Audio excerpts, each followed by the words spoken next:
Tonight, Paul explains the reason behind his OnlyFans. I needed $3,000. Zoe reveals what she got everyone for Christmas. I feel You've like got nonce. You've got nonce. Everybody gets a nonce. And Shaun describes his friendship with Harry. Prat, pillock, absolute bellend, or dick. Like, well, take your pick.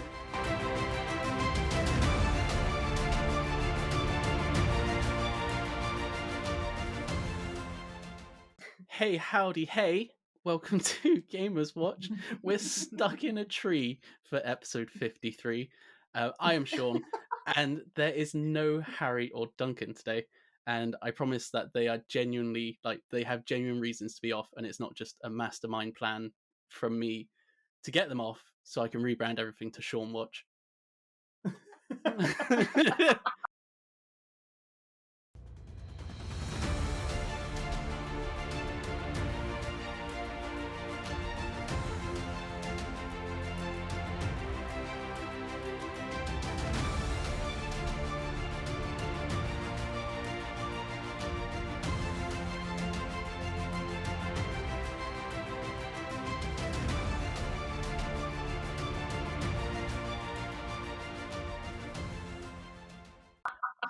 So welcome to Shaun Watch. I'm Shaun, and joining me today is the Thistle Do crew of Paul how's it going? and Zoe. Hi. I'll get the housekeeping done first, and then we'll head into how's the week been. If you enjoy this podcast, and even if you don't, be sure to follow us on Twitter, which is @GamersWatchCrew. Subscribe to us on YouTube, which is youtube.com/GamersWatch. On your platform of choice, leave a comment, review, or little like, whichever one it allows you to. And then also, if you are watching this on YouTube, hit the notification bell to be reminded when we premiere, which is every Monday at 7:30 p.m. GMT, 2:30 Eastern, 11:30 Pacific. I can never remember them. And You also, did not quite share the podcast Don't with your interrupt local him. bandicoot. And buy our bloody merch. That's the one I always forget. Buy our bloody merch. And with the bidness out the way, that's the bloody merch. Buy it. And with the bidness out the way, how's everyone's week been? Been playing plenty of games? Any nonces rummaging around your bins outside? After you. Well, you want me to start?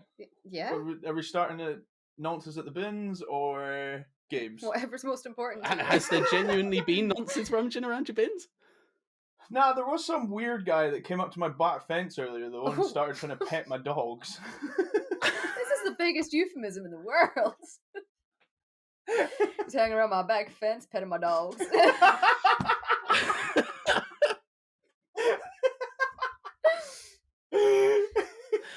Sorry. See myself out. Yeah, just some random weird dude. Was that it? Just walked up, Yeah. petted dogs. Just walked up, my dogs are going absolutely mental. I'm like, what's going on? There's someone in my garden. I look out, just some guy at my back fence, just trying to pet my dog through the fence. And it's like just a random abandoned field at the back of our house. Like, it's not like there's Dog any park. houses or a Yeah. street. It's just this guy just came up to our back fence and, yeah, put his fingies through.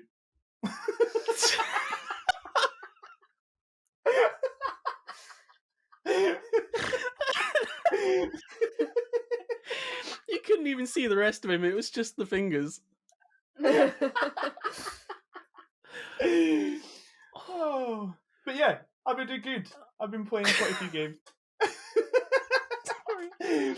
Oh, you keep setting me off. Yeah, I've been playing a lot of Rainbow Six Extraction, which we'll speak about in a bit.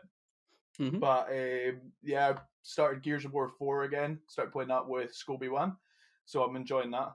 Zoe's banned from playing Gears, so she's not joining us on Zoe's that venture. banned. Zoe's not But- fucking interested. I was going to say, he doesn't want to play it, I thought. You're banned from this thing you really don't want to do, by the way. Yeah, he's banned. You can't sit with us. Like, I don't want to. Yeah, played a little bit more It Takes Two, a Mhm. bit of Sable, Rocket League. Kick some ass at Rocket League. Yeah, I heard about that. Although I heard one of them was really laggy. Yeah, but only for the first half. Can't But yeah, believe that. good. You want to jump How in? about- Sure. Yeah, my week's been fine. I haven't played as much games as I would like to have played. I got a notification last week that I had to isolate and thought, well, 10 days off work means 10 days of gaming. And then they were like, if you have a negative PCR, you don't have to isolate. So I went back to work again and I didn't get to play the games. Oh. Yeah, every cloud and all that, but no, just clouds. But yeah, I've just been working and no nonsense, just the guy at the back fence. Paul's back fence trying to talk to his dogs. Yep. And trying to drown out the noise of Gears of War. Yeah. When they've been playing Gears of War, I've been playing Far Cry, and apparently every time I get fucked over in Far Cry, they're getting fucked over in Gears of War. So we're in a party together, and I'm like, oh, for fuck's sake! And they're like, oh, I forgot you weren't here. Yeah, it was all at the same time. It was like she knew what was happening. Like, honestly, every single time she would say something, it was completely appropriate for the moment that me and Shaun were in Gears of War. It was so bizarre. And I kept turning, being like, is she watching my screen? Like, what the fuck's going on? I think the reality of it is that I'm about 80% of the time that I'm playing Far Cry, I'm probably dying. So it's just whenever you were dying, you're like, oh, that ties in. But I was dying and shouting for much more than the points that you picked up on. Well, to be fair, this is the first time Shaun's ever played Gears of War, so we were dying quite a lot. Yeah. All right. Yeah, he's never played any of them. And he's been like What? Xbox through and through. Yeah. Wow. He's never played a Gears of War game. So we thought we'd start in 4 because I started Zoe on 1 and that did not Terrible work mistake. out. So I was like, we'll start at 4, and if you're interested in the previous ones, then we'll play the previous ones. Felt like that was a smart move. Yeah, just don't play How's your Judgment. week been, Shaun? Oh no. Judgment doesn't exist, Shaun. What is it? It's the worst Oh, Gears it was of like War a game spin-off. ever. Yeah, it was a spin-off one, but it wasn't. You don't get to say it overly doesn't amazing. exist, though, just because you don't like it. Yes. So that's banned. how it works. Things you don't like don't exist. Yeah. I wish. That's why when me and Duncan started this show, I don't know where I was going with that. I was just Shaun trying Watch. to think of a way that Harry can't exist. Shaun Watch. Yeah. My week wasn't too bad. I played a lot of Outer Worlds for this episode, which we'll talk about as well later on. But I also I got 3 days out and I gave in to the Pokemon Legend Arceus hype, and I'm getting it now on release day because my original plan was to wait until my birthday in June and get it then, so like give it a few months to see how everyone gets along with it. And then the other day, Lucia was like, I can't think of anything to get you for Valentine's Day. So instantly I was like, Pokemon game comes out in a few days if you want that as an early gift. So 2 seconds, Shaun. Hey, Zoe. You got anything planned for Valentine's? You told me It's we just weren't got- doing anything, and all my girls are coming back to having Galentines. So you played yourself. So. Well, see, that's I just got a you Royal getting Mail parcel on something. the way as well, so you've already got something. No, that's really cool. I'm actually really intrigued about the new Pokemon game and how it's going to work. And there's a lot of controversy about how it looks and people being quite judgmental about the graphics and things, but I think only time will tell. You know, Pokemon's what are the graphic fundamentally been likes? about... Well, Pokemon's kind fundamentally of been like about Sword the and Shield. gameplay. Yeah. Oh, okay. So the people have been like whining about the tree assets and stuff like that, and just basically saying that they're dated, which isn't untrue. But Nintendo don't really focus on going like, "Wow, look at those graphics." They're like, "This game's fun." Part of the charm of Pokemon as well is that it's like nostalgic. So why are you going to change it beyond recognition? Yeah, I mean, I think I don't know. it could look better. I mean, Pokken Tournament looked really good. I personally thought Oh, they it went looked for that amazing. sort of art style. But as long if it plays really well, then I will not care what it looks like. Like if the new mechanics they've done for the battles, so you can do like your normal attacks, or you can do, I think they're called quick style or strong style. So you can make the attack quicker or stronger, and it will speed up or slow down your next turn in the order based on what you use. That's really cool. So it looks like they've put a bit more of actual thought into the battle system, but if it's like the old Pokemon games where it's still you can just one hit most stuff a few hours in, then obviously won't make a difference. But time will tell. I know that's a frustrating thing with Pokemon games when they release them now. They're just so easy. I wish they would just put a difficulty setting on it or something. Like, just make our opponents a little bit harder. Don't change the fundamentals of ranking up the Pokemon. If you want to make that easy, make it easy. But make the gym leaders have like an extra 3 levels on their Pokemon or something. Just add that little bit of pressure that we got when we were fighting Miltank in Gold and Silver. Fucking Miltank. With fucking rollout. Now fucking Miltank. On the Pokemon thing, I've got this idea that's I've just kind of like randomly come up with in the past like month that I wanted to do, and because of Pokemon Home and the fact that you can store all the Pokemon that you've got in Pokemon Home, I have that, but I also have my original Game Boy, my original Game Boy games. I've got my original Game Boy Advance and the games and so on and so forth. I've just started replacing the batteries and the cartridges, and I had this idea that I want to go through all the generations of Pokemon, and hopefully, I don't even know if it'll work, but I want to trade Pokemon through all the games, including the GameCube Pokemon Coliseum game, and get them into my Pokemon Home. And I'm determined to do it, so much so that I went on eBay yesterday and bought a DS Lite so I could put in the Game Boy Advance games. Oh my god. So I'm going to try it. That is going to take just you for nostalgia. Ever. Yeah. What are your goals Absolutely for forever. Shaun? Not that. To play more games. not literally just Pokemon. But I did something else happen through the week as well. I said on the last week's episode that I bought this like ring light, and I didn't anticipate how hot this light was going to get. And obviously with my face right in front of it, I was sweating recording last episode. And it was it was only when watching it, when it premiered on the Monday, that I was like, my forehead is really shiny with this thing on. And I was talking to Harry after the episode premiered, and he was like, there's actually a tip that I can give you, because he used to do like drama and performing arts and that at school when we were at school. And he was like, believe it or not, talcum powder on your forehead actually like will work, because it's something like it soaks up the oils, or like it doesn't reflect the light or something.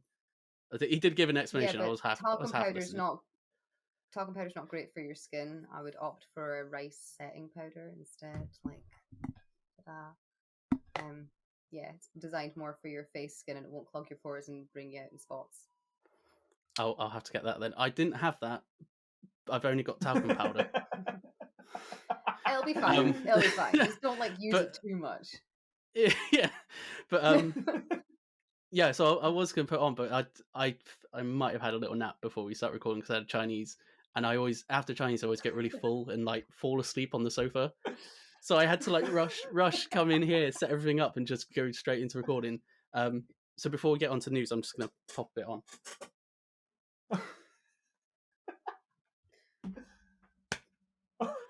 So segment 1 is going to be gaming news that will already be out of date by the time this premieres, and will have already been discussed by hundreds of other content creators. So really, what's the fucking point of doing this segment?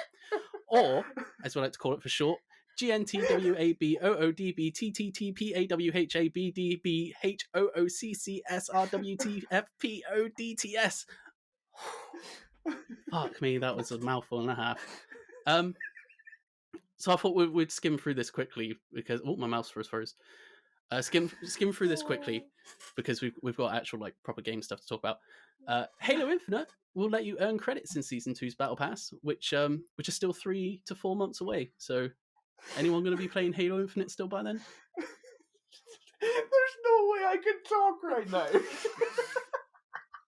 You look like every white guy on their first trip to Benidorm.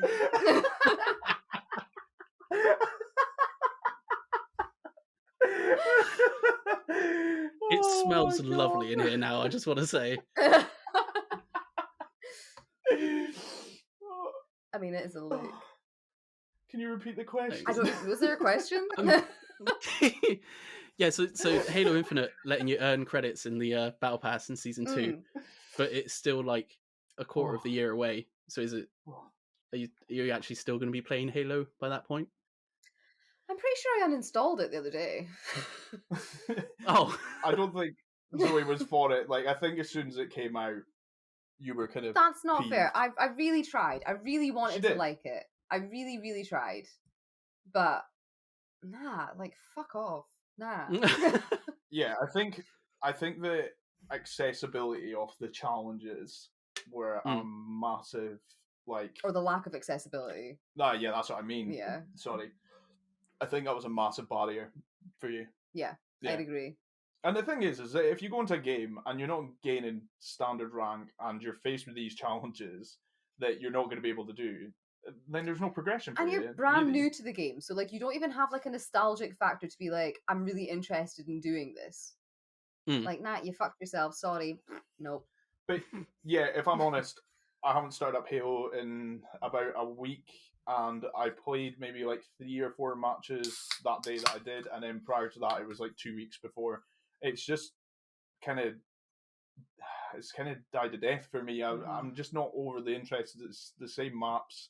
They've added in the game modes to select, but it feels like, for me, a little bit too late. And there's so many games coming out right now, like non-stop, and like I think forward throughout the year we're just going to be in this position where we've got a new game release like pretty much every second week, that I'm kind of like, nah, I'm not going to go and spend like 20 hours on your battle pass to get up like maybe 30 or 40 ranks to finish my pass, when I could actually put that time into this game that I'm really enjoying. So I enjoyed the campaign, but the multiplayer, it just missed. Did they not say as well that there was going to be far more maps than they ended up releasing? We said about this a few weeks ago. It was like we for some reason we had it in our heads that there was 23 or something maps on launch, and then there's like what 4 per mode, 3-4 per mode. Yeah. And is there still only like, I don't know if we imagined the number or not, or if they actually said it. I thought they said like a number of maps, because I thought they were going to be pulling like Halo 3 maps and stuff in as well, and there was like a set of brand new maps, and then there was going to be old ones, but maybe I just made that up. I think we might have all just imagined this like map number somehow, and it became like Mandela what effect. we thought they did. They said, yeah. Yeah, What about I you, haven't Shaun? played. Are you? Well, I think last time I played it was probably about 2 weeks ago. So, and I don't really have an urge to go back on it at the moment. You're quite I big on Halo imagine as well, aren't you? No, not. I like the single players. I like the campaigns. I've never been a Yeah. big online guy. Although I got really hyped for Infinite in the build up to release.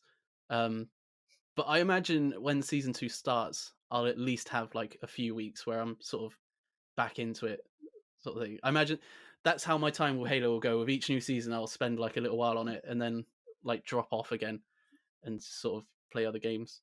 Which that's fair enough. It's still on my rotation. But this Shaun, one. how long are you going to leave it on your face? I can't get over it. Is this the whole episode?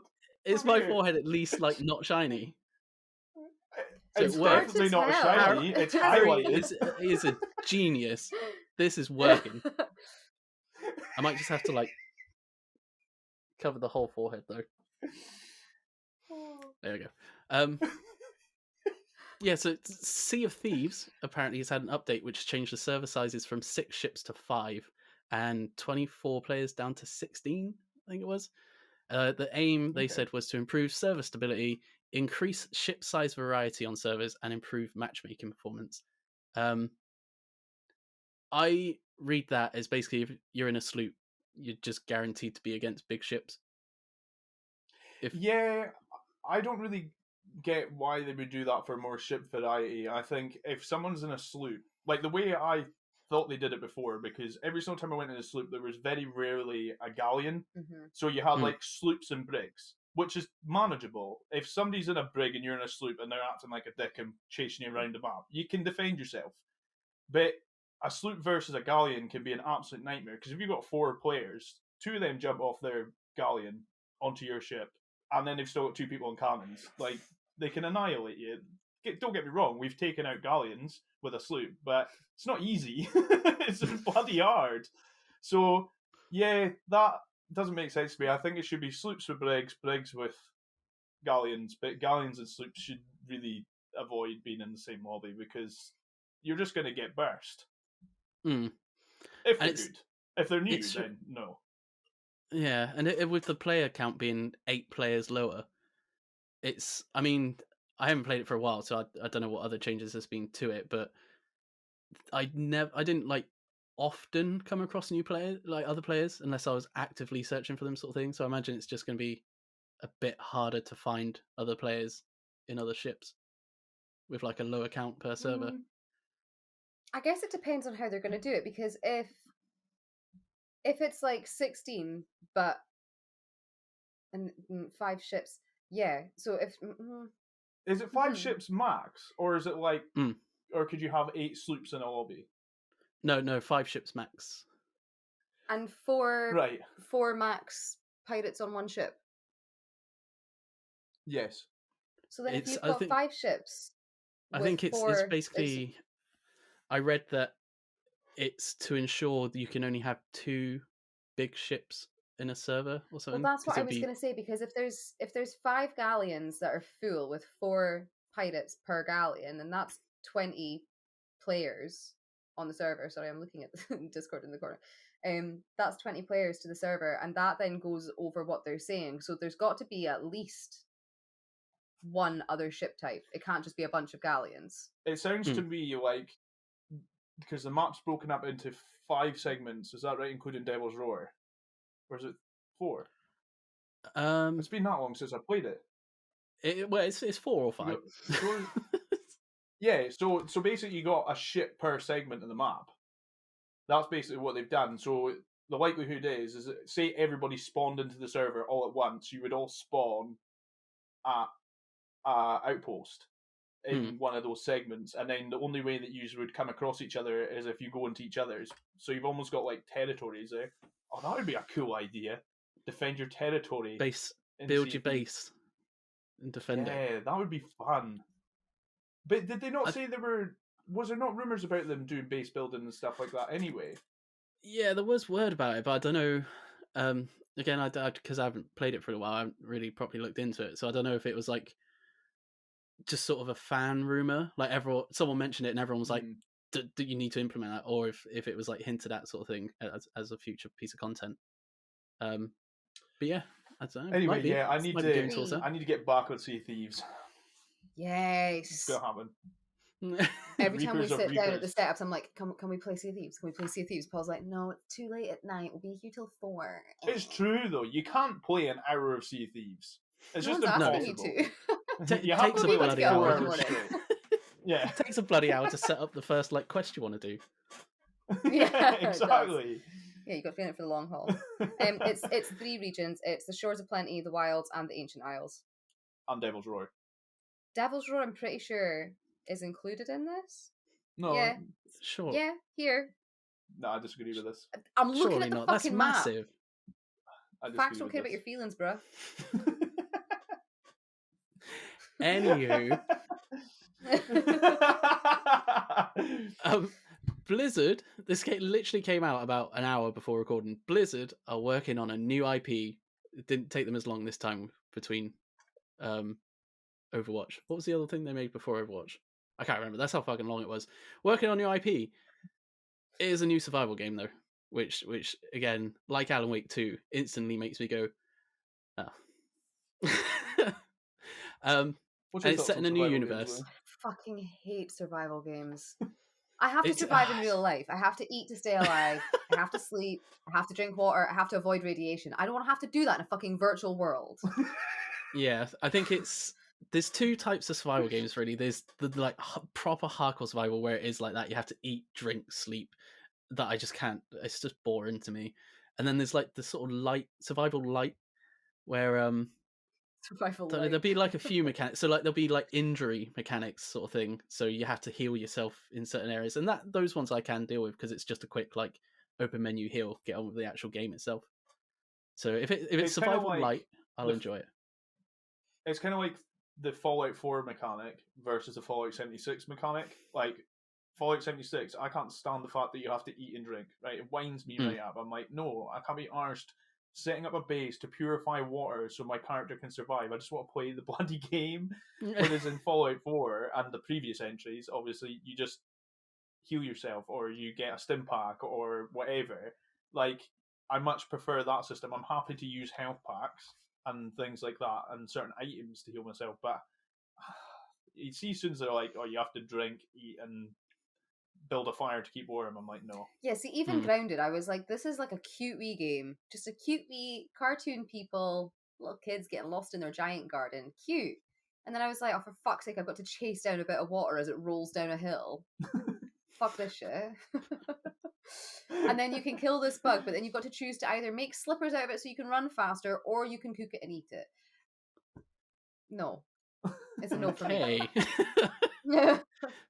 I'm just not here for it. I just don't like it. Like, I can get by, see on things like Far Cry where you need to like heal up. I'm okay with that. That's like a one button heal up thing. Like, that's cool. But as soon as you have to start like drinking and purifying your water, and fuck off. And if you don't purify your water, you get the plague and you die. Welcome to real life. Fuck off. This is a game. Yeah, I think if it leans more towards RPG survival, then I'll enjoy it. But I can't see me enjoying like a full hardcore survival, even if it is made by Blizzard. But the thing that has been noticed as well is on the like blog post on Blizzard's actual website, they listed it as coming to PC and console, so like a singular instead of plural. So that's the first console. little hints at what's to come, I think. But also, it does sound like it. Yeah, I mean, they haven't just accidentally not typed an S at the end of the word, I imagine, unless it gets updated tomorrow to say fired if that's the case. Yeah, it's smart marketing. They, there was a lot of questions about that in regards to Phil Spencer's tweet regarding the acquisitions and stuff like that, and there's a lot of question marks about the language that gets used, and people are reflecting kind of on the Bethesda deal on that, and I think you're probably bang on with the fact that they didn't add an S. But the same people who are talking about the language used in these things are the same people who are complaining about the accusation of Xbox and Microsoft buying Activision Blizzard. Like, no, acquisition. Like, they're mincing their fucking words even just trying to say it out loud. So you can't hardly call someone out for their use of language when you can't even speak properly. Yeah, I imagine it's 100% intentional. It's an unannounced game as well, so they wouldn't need to sort of fulfill any contracts unless there was one already signed, I guess. But most likely going to be Xbox, or Game Pass and Xbox sort of exclusives. Talking about new games, like time to announce it. Sorry, no, that's all right. It is a bit of an odd time. I was just saying, yeah. Like, straight after the acquisition, it just seems like a bizarre time to be like, oh, we're working on an unannounced title. Yeah, and as far as I know, there's no trailer for it. I wonder if Blizzard have just, like, kept their mouth shut because of all the stuff going on internally. And now that Xbox have them, they're like, oh, we kind of look a bit prettier again. We can talk about shit we're doing. Yeah, and people aren't just going to write it off immediately because of who we are. Yeah. Yeah. Don't know. Just run a question mark around that. I guess we'll find out in the coming months. I don't know if there's any big events coming up. Is there? It's not really until summer where, E3's... Not God knows what happened with E3 anymore, but I guess we'll find out in a few months if any trailers for it come out or anything. Show. Oh yeah, Indie Games Fest, whatever he calls it. Summer Games Fest, I can't remember. Whatever you want to call them, it's all valid. Yeah, Summer Games Fest. They just tries to claim E3 as his. Yeah. Oh, what a pillow. Speaking of new games, another thing that happened today was EA have announced that Respawn are working on 3 Star Wars titles at the moment, and the only question that pops to my mind is if they can work on 3 Star Wars titles simultaneously, why can't they make Titanfall 3? Why? Just make 2 Star Wars games and Titanfall 3. We're just all going to be running about in walkers instead of Titans. That's it. It is Titanfall 3. just Star Wars blasters. It's just I don't get what the fuck they're... Why? It's such a good game. Just make Titanfall 3. Wankers. I honestly, I love Titanfall. Titanfall is the tits. Like, it's so good. Like, so fucking good. And you can tell the guys, like, the whole story about, obviously, them making Modern Warfare, Call 4 and Modern Warfare 2, and then leaving because of like business that was going down between them and Activision. But then they made Titanfall, and Titanfall was banging, like so good. I loved that game. Like I played it endlessly, and then Titanfall 2, I love that as well. But it's just like then they made Apex, and I hate battle royales. I can't stand them, and it's like fuck off. I want Titanfall 3, not this shit. Yeah, I mean, it's exactly the same as you. Especially with the campaign that Titanfall 2 had as well. Like that Now campaign I'm thinking was they're going to make a Star Wars battle royale. No. Would I they? feel like I've just got deja vu. Have we not already talked about this? A Star Wars battle royale. They're working on 3 games. Yeah, I kind of hope Mandalorian's one of them. That would be awesome. Respawn are amazing. Like they're great developers. Like they make some of the best multiplayer games ever. But yeah, I just worry that with EA with their finger in that pie too, and There's a Star Wars one of them would be Battle Royale on Switch. What? There's a Star Wars Hunters, a free-to-play Battle Royale coming to Nintendo Switch 2021. I knew I didn't make this up in my head. I knew I've seen something about this. I've never heard of that in my life. It'll be a free-to-play Battle Royale arena combat game. I'll get my Switch. Joining such trendy titles as Fortnite, Apex Legends, and Call of Duty Warzone. What? Star Wars Hunters? Star Wars Hunters. How weird. Don't even know this existed. It was announced February 17th, 2021 in the Nintendo Direct. And when's it released? It said coming to Switch 2021, so last year. Okay.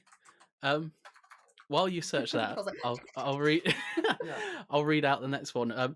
This actual bit of news, I feel like we should do a whole segment on when Duncan and that's back as well, because it's a proper important topic. So the Activision Blizzard employees, and more specifically a 34-person QA team for Raven Software, are forming a union, and it's called the Game Workers Alliance Union, and it's the first of its kind within the North American video game industry, and it's about fucking time. That blows my mind that it's the first of its kind within the North American video game industry. That blows my mind. Yeah, game developers get screwed over so much, with work conditions and that. And obviously, I just think America are so fond of suing people. You think that everything's unionized. No, they got obviously I don't know much about American politics and its history, but I'm pretty sure it was something like Ronald Reagan done something that meant that unions have just slowly been destroyed and minimalized and crushed, and corporate power. Oh man. Yeah, we need more unions. I think with corporate America, that makes perfect sense. But yeah, I think it's amazing. Fucking give power to the people. There's so much shit that's gone on the gaming industry as of late, and there needs to be something. So it's great. I'm delighted about it. Also, we'll have to see how it goes as well under the new reign of Microsoft. Whether they'll have a hand in changing or tweaking any bits of it, or whether they'll fully embrace the union, or. I think again, I would hope they would, because if that union succeeds, that could change everything in the games industry. Mm-hmm. I think the thing with Microsoft is they've got a set of they've got a moral code of conduct that goes throughout Microsoft, and I'm part of the ambassador program. I don't know if you are, but with the ambassador program, I get emails constantly. So it's I actually got one the other day. Just want to get it right.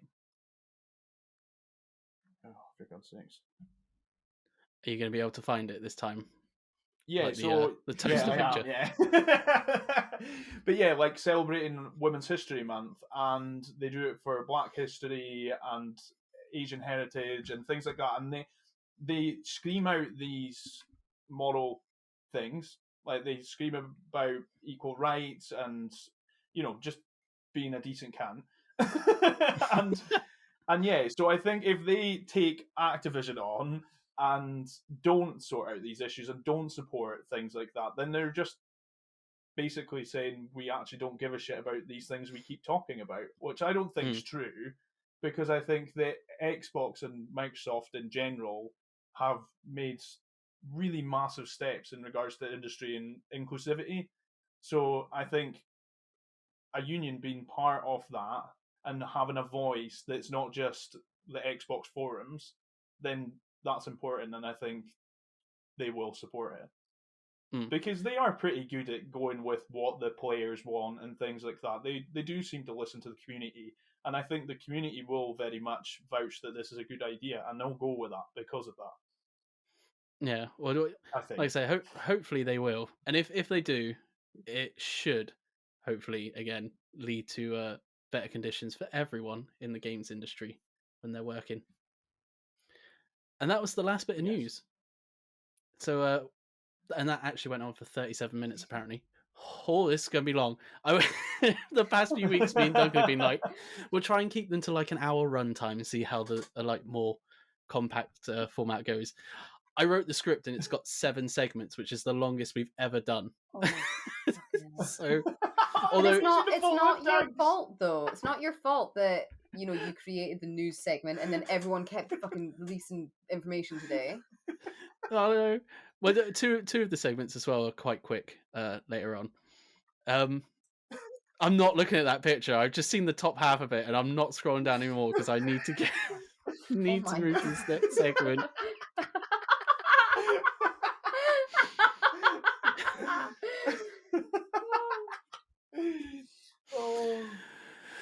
Oh. Okay. Composure. So the next segment is a bit like Game Pass or Play, and if anyone is watching for the first time, Game Pass Play is where we play a Game Pass game and then just talk about it a bit in it. But this one's called Hot Off the Pass because it's an actual up-to-date game that has released since the last episode, so we haven't had a chance to talk about it yet. And this game is Rainbow Six Extraction, and I haven't played it, but I know you two have. So I want to know what it's like, because I genuinely have no clue what this game really is or how it plays. Like, the only thing I've heard is there's some link to Rainbow Six Siege, but I don't know if it's just it uses characters and the gameplay itself is nothing like it or what. So sell the game to me. So I'll be customer. Have you played Rainbow Six Siege? Yeah, not for a while. I got it at launch and I played it for a good few months. Yeah. And then I sort of dropped off it. I think it was the first or second like post-launch operative that I sort of stopped playing at. Okay. So it's basically built in the same engine. That's what I've taken from it. It looks very similar in regards to like your character and how you move and things like that. So the gameplay from mechanics side of it, of like using the character, is exactly the same as Siege. So you could come out of Siege, go into that, put your settings in that you normally use for Siege, because that's what I did, and the character will move exactly the same way. And they also have like the same guns that you get in Siege as well. So if you've got a favorite gun, you can kind of pick that. But the actual game modes and gameplay is entirely different. So when it launched, I thought it was going to be like, so when Rainbow Six Siege launched, it had a game mode called Terrorist Hunt. So I thought it was going to be like that, which was basically just playing the online game mode against bots. Except for you just had like hordes and hordes of bots running at you. I thought it was going to be like that, but with these alien-like creatures, but it's not. It's nothing like that. So it's kind of like Back 4 Blood, but if you had to play it with the stealth level of a stealth mission on Far Cry. That's probably the best way I can explain it. So you want to be really, like, if you make a lot of noise, you're going to fuck up the whole match. Like, right. So what happens is, when you make noise, like, so if a enemy sees you, so they're called Arcanes. So if they see you, they will scream. And when they scream, this big red pulse goes out, and there's these red nests that are all over the map. So they're scattered all over the area. And where the radius of their scream goes, if it hits those nests, they'll just keep spitting out enemies until you destroy the nest. So you can just have loads and loads and loads of enemies running at you, but they take off a hell amount of health in one hit, even on the easiest difficulty. Mm-hmm. So you have to play it stealthy. Well, you don't have to, but you're advised to if you don't want to just constantly go through hordes and hordes of enemies. You fight over medkits. Yes, yeah, because there's so much to it. There's so many layers.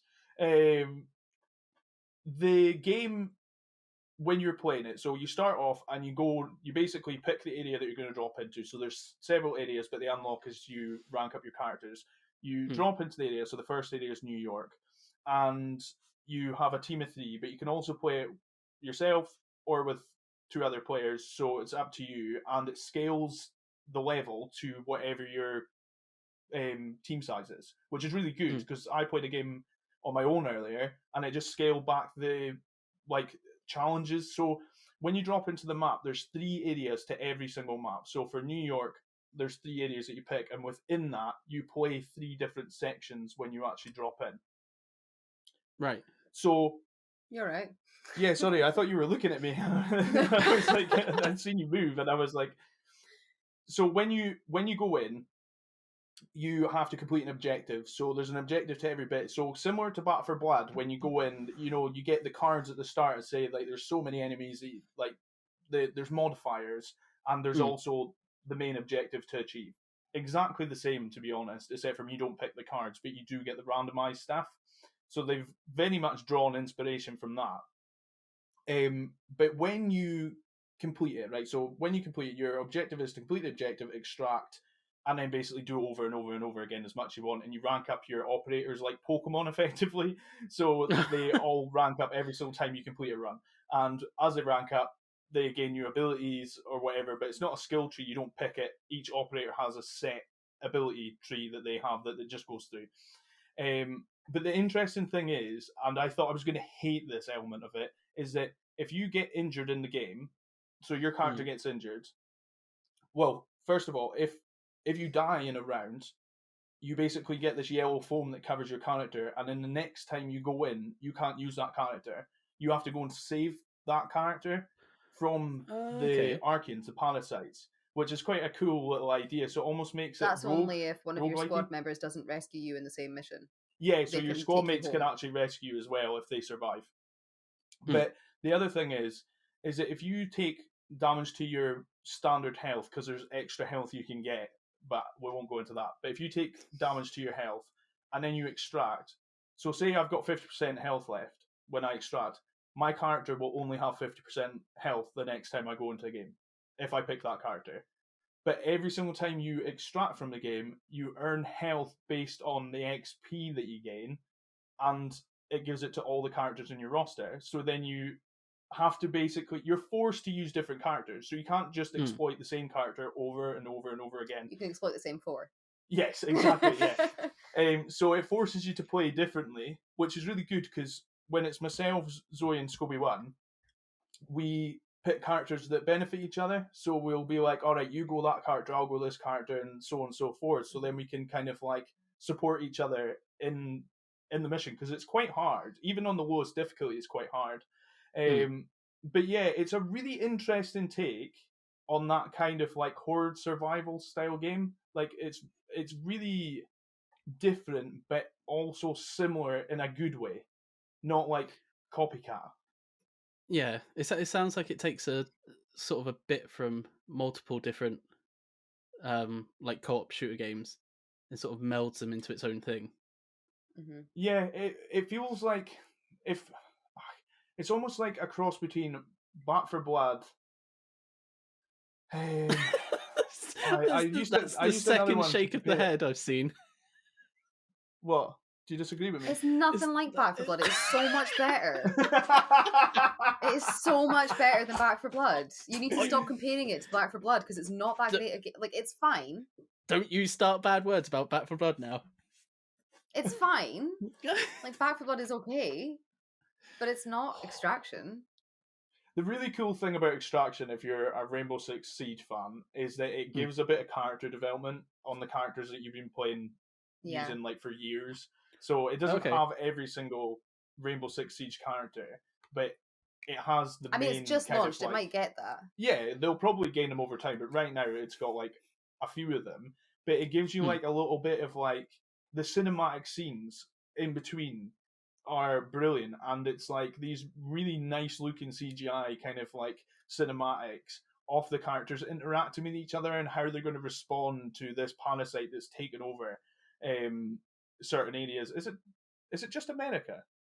At the moment, it's just New York and San Fran. Why anyone chooses to live in New York after all the shit that's happened to it in every movie over the last 20 years, I have no idea. But yeah, it just adds a little bit of depth to the characters and that you kind of, I don't know, you kind of like gain your favorite characters in a game. So for me, Sledge, gaining a little bit more about him, seeing him without his mask on and stuff like that, like speaking, I was like, what the fuck, Sledge's not wearing his mask? Things like that. It was just really cool. It's just kind of a compliment to the game that already exists, like, because Siege is a great game. It's filled with a bunch of twats, but it's a great game.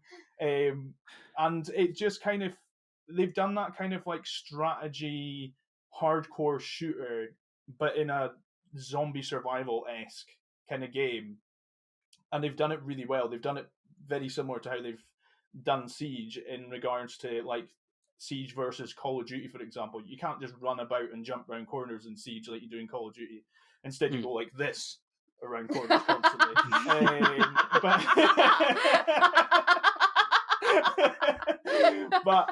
But yeah, they've just added like. But the monsters don't give a fuck if you're doing that in Extraction. No, they'll just scream at you anyway.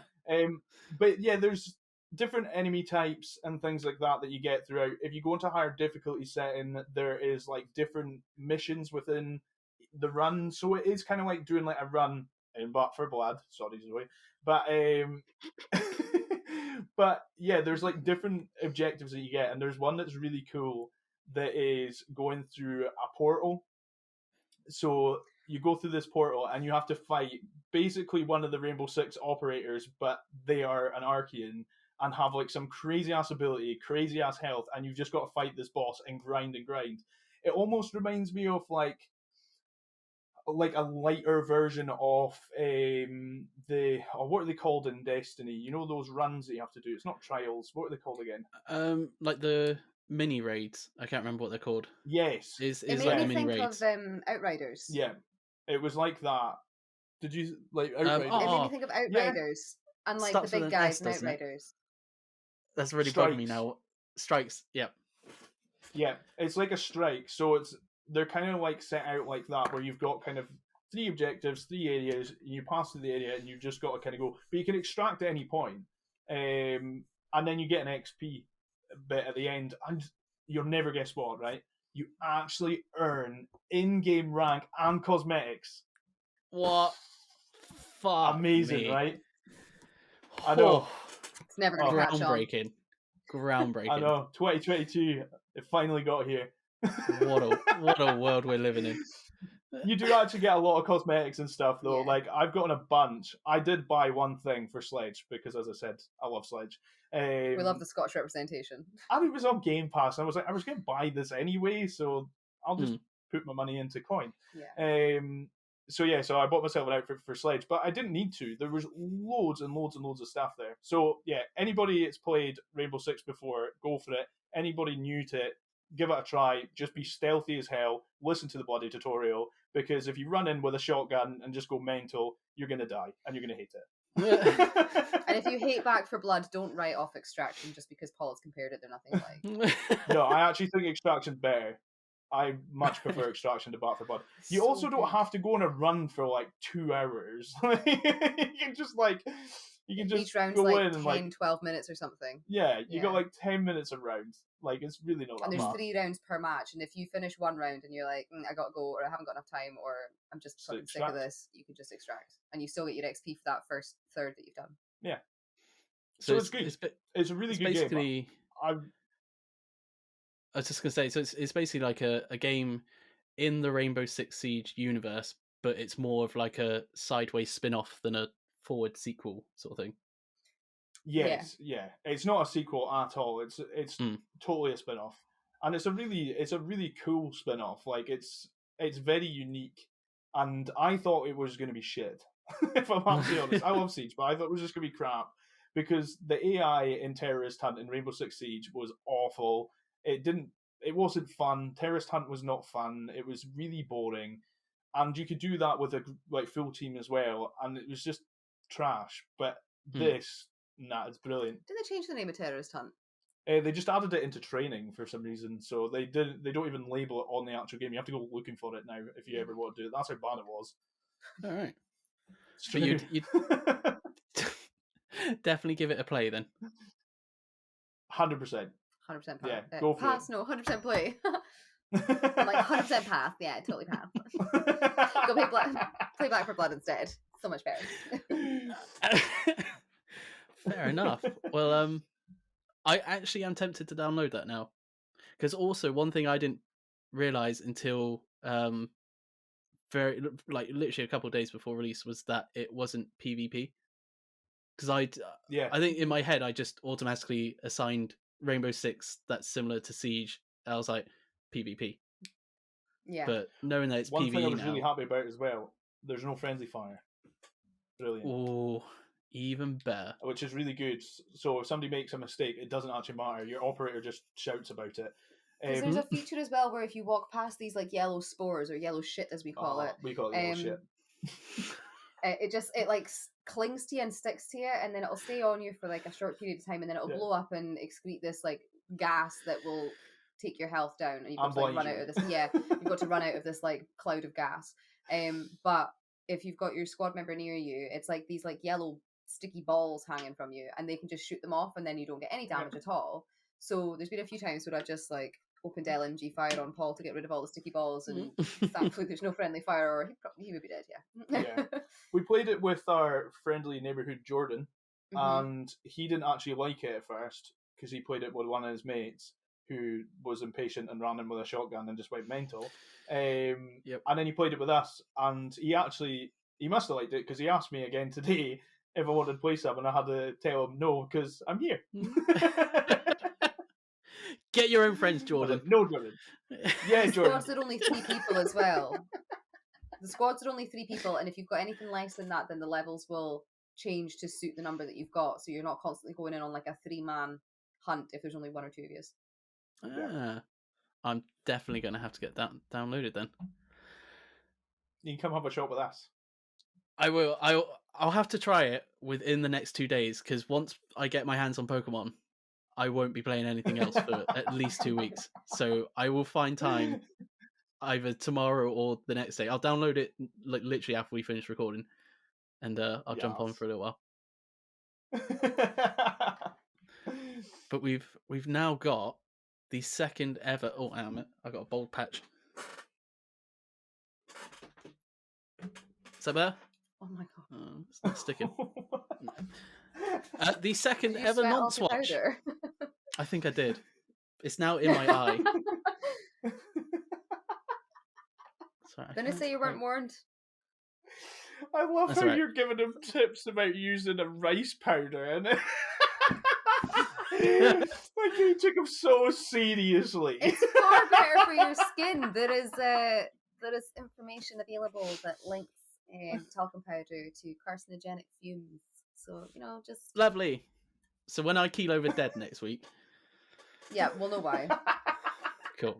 Like no postmortem needed. It was the talc. I keel over and all be left is a face print.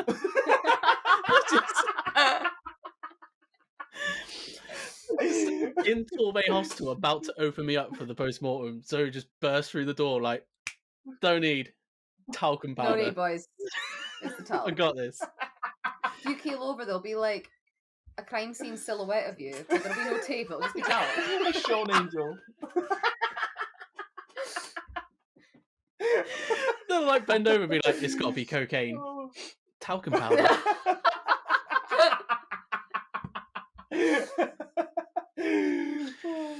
Like, this guy was duped. Wonder how much he paid for this. Right, so Pardon me. Oh my god! It's an attack of the brew, like. You okay, hon? It's all the laughter and the Iron Brew.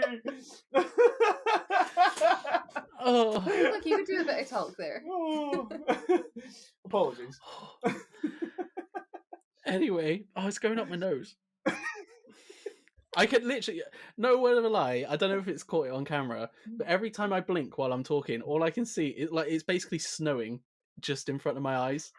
Like it's just go slowly wipe your face, flaking pal. off. Just shake. Committed. I'll go one step further. No. Oh god, no! I poured so much out. Oh no! Nonce Watch, the second ever Nonce Watch. If you didn't watch the first Nonce Watch, then it was basically we talked about Troy Baker and how he was. I think Duncan put it as recently outed dickhead for his whole NFT and voiceverse thing. And we came to the conclusion, mainly because it was the very first Nonce Watch, so I felt I had to do it. We came to the conclusion that he was a nonce. This week, now, I want to say before we start this one, this person has said some stuff about the Activision Blizzard buyout, and it's not just that reason, that the stuff he said for the reason that he's on this week's Nonce Watch. He's been on our possible nonce list for a little while, and it just felt like good timing to... He's on the shortlist, guys. He's Yeah. on the shortlist. We skim past his name every now and then. We're like, is it his time? We thought it was just good timing Imagine to this is do a him. secret Discord channel that you, Harry, and Dunks have. Nonsense. It's just I don't have a Sharpie. I was just going to quickly write possible nonces on a notebook and just hold it up. But this week is Colin Moriarty, and if you don't know who Colin Moriarty is, he was at IGN. It was a few years ago. It's going to be one of those things where if I looked at when he left IGN, I'd be like, I feel old. So it was quite a few years ago now. He was with IGN. He left IGN, started Kind of Funny with someone called Greg Miller, and then the first thing that I've got is happened just before he left Kind of Funny. So it's one of those things where people are like, oh, he left because of that, and then others are like, well, he said it wasn't because of that sort of thing. So I'll explain that in a bit. And then he started his own thing, which is, I believe, I think it's called Last Stand Media or Last Stand something. Who gives a fuck? So yeah, so I'll quickly. I've picked out a few things that he's done that people have said are like controversial or just bad takes, or the first one's just flat out wrong. And then I thought we could do like a majority vote because there's an odd number of us, so we could do a majority vote on if he's a nonce or not. So hold on, are we using nonce in its original terminology, or is it just our chosen insult? We're using nonce in the Gamers Watch term. Just what's the word called? Where you have to sort of say something so you don't get sued. Disclaimer. Disclaimer. He might not actually be a nonce by the real world definition. This is our definition of nonce, which just means prat, pillock, absolute bellend, or dick. Like, well, take your pick. Might not be a real. He might not All touch of the kids. above. Right. This feels like a court as well. Like I've got items. What was that? I feel like if I say it again, I'm in trouble. I'll say it again. I nearly drunk the talcum powder. Then I'm putting that over there. I did just tell you, but you tried to drink talc. So enjoy the chuckle and edit it out. I don't want to get my ass sued. Oh yeah, I can just listen to it back. Yeah. Okay. And edit it out. Yeah, I'll do a quick cut or bleep. I'll just bleep it because it'll mess with the video sync. But item 1. We interrupt this program to bring you the following message. Due to the increased scrutiny Gamers Watch is under after the Xbox Mini Fridge review, they have been informed that to have any hope of future collaborations with Xbox they need to clean up their act and stop accusing people of being raging nonces. Therefore, we regret to inform you that this week's Nonce Watch will not be shown in its full unfiltered format. Instead, a highlights reel of the segment will be shown, comprising of the more informative and less offensive moments. We would also like to remind you that Colin Moriarty, Troy Baker, and any other people mentioned in Nonce Watch are not actual, genuine, nonces.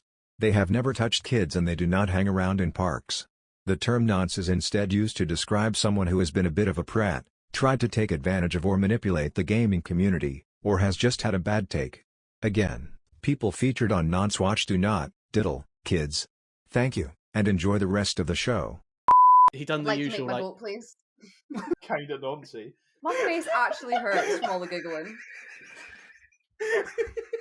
But I don't think you get many people buying a t-shirt that's just like hashtag kind of noncy. Kind of noncy. Kind of noncy. I don't know where to start on how wrong any of that is. Like, fuck off. He What an ableist dickhead. And you should try harder at creating content for gamers. Fuck off, you wanker. old grouchy dated opinions like that. It doesn't do anything for anyone. It's just a bullshit narrative. You dickwad. You made the choice. Like a fanboy disguised as a journalist who also thinks he's a business analyst. One of those celebrities that just says like controversial stuff to stay relevant when they actually like provide nothing of worth to society. Verdict time. Nonce, non-nonce. Fucking nonce. Cracking nonce. Maximum nonce. So it's unanimous then. So you've got a nonce. Every time. I'm just going to make everyone a nonce on this each time just so I get to do that. I feel You've like got a nonce. You've got a nonce. Everybody gets a nonce. Sacred nonces. Right, let's move on to non-noncy stuff, which is Game Pass or Play. I've been playing Outer Worlds, and also I know you've played it as well, Paul, a little while ago. I don't know how long ago. Is it still fresh in your mind? I remember it quite well. Is that the guy with the moon heat? Yes. Moon Man. Yeah. Yes, it is.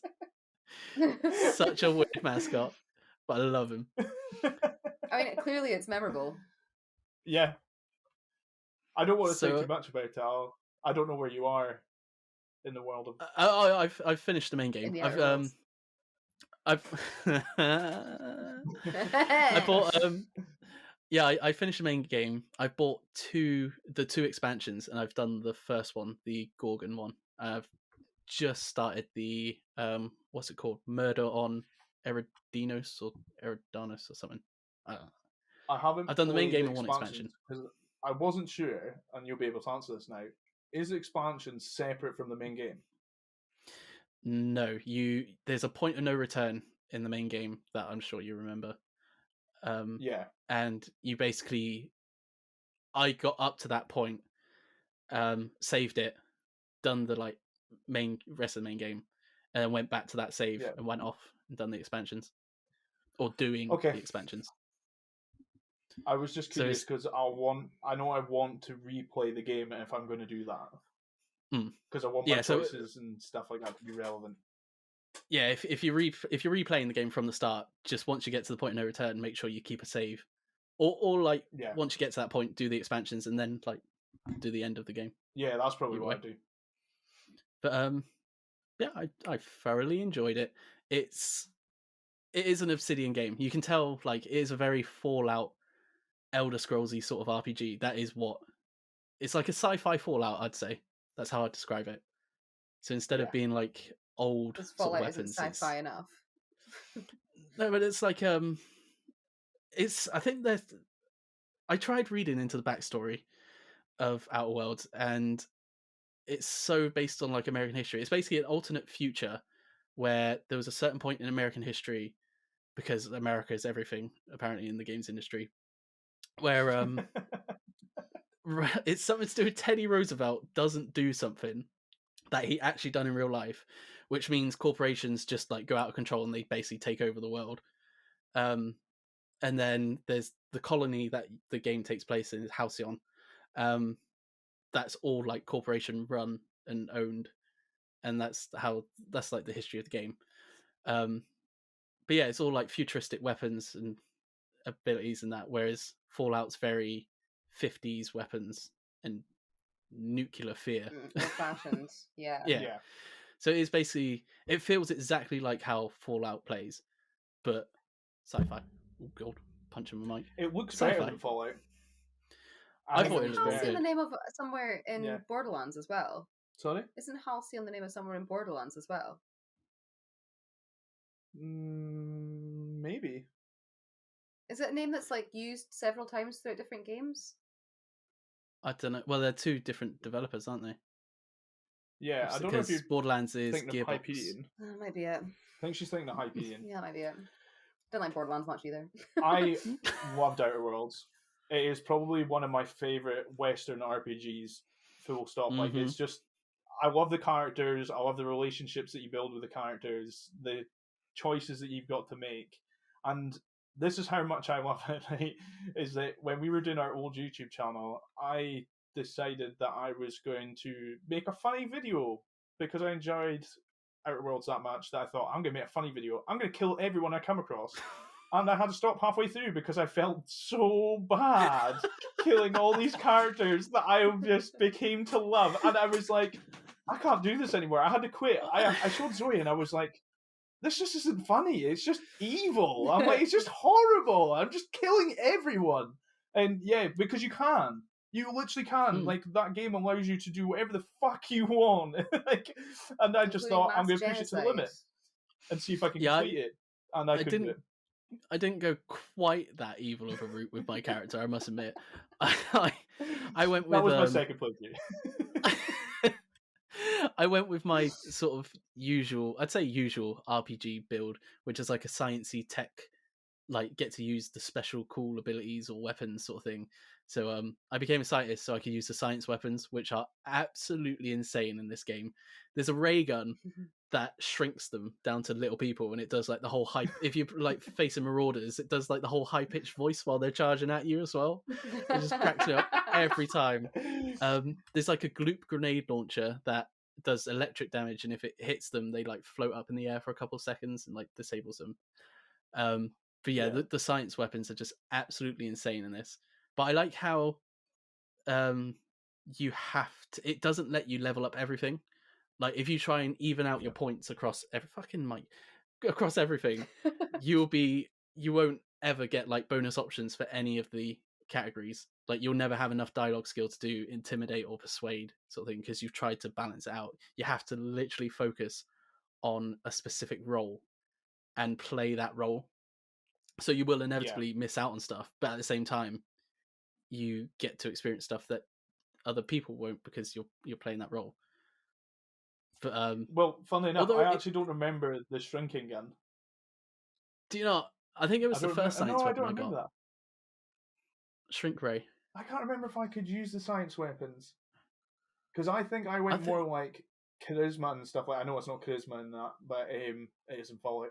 But yeah, I go for like more of the conversational stuff because I love just like getting the extra dialogue options because they're fucking hilarious. So then you can feel guilty when you kill everyone. Yeah, pretty much. Yeah, I form relationships. And then I go and start a new game and murder everyone. What monster? Is this a red is this a red flag for Zoe? Psycho killer. Divorce.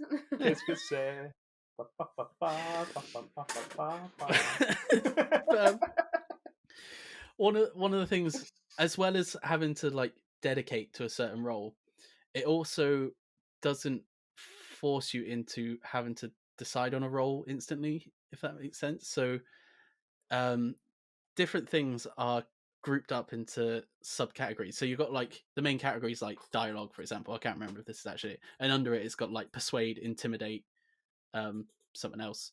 And then you've got like melee, which is one-handed, two-handed melee, and then guns, which is handguns, long guns. And the way it starts off with leveling up is if you put a point into dialogue, it will level up all of the dialogue ones once.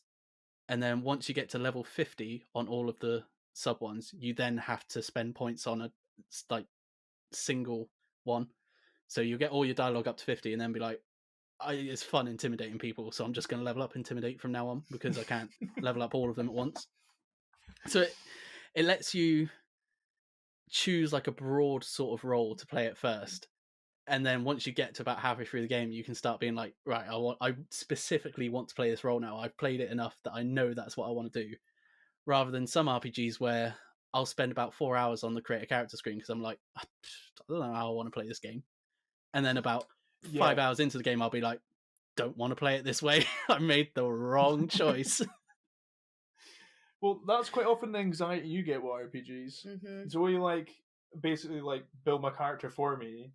I want to play it like this, and I'm like sitting there like being like, I think you'll like this way of playing it. I also because... like if there's ever a point where it says in the corner, so and so will remember what you said. I'm like, oh my god, oh no, they're gonna tell their mum on me, and they said something mean, and I start panicking, and I think it's just gonna like really affect every other part of the gameplay. And everyone's gonna fucking hate me, and it's like a social anxiety that goes into the gaming world. I can't hack it. Gaming's meant to be a safe place for introverts. What the fuck? Out of curiosity, Shaun, at the start of the game, when you go to your ship, and the sheriff or officer comes up to you and starts bitching at you for you parking your ship there, what did you do? Was that do you remember? when you're in the field before you go to the first town still? Yes. Yeah, before you go past the guy digging the graves. Oh god, what did I say? I can't remember what I said. I don't think it was anything like overly funny, because I would have remembered it if it was hilarious. But some of the dialogue options I do see. I'm like, I was just wondering what you did, because my immediate reaction, she just pissed me off. Like, she was doing my head in, and she kept moaning at me for parking there. I might have fucking put my ship here. So I just shot her and stole her armor. She had a good gun. She had a good gun. First person you come across pretty much as well. Every time someone annoys you slightly, you just sort of pulling that gun out your holster already.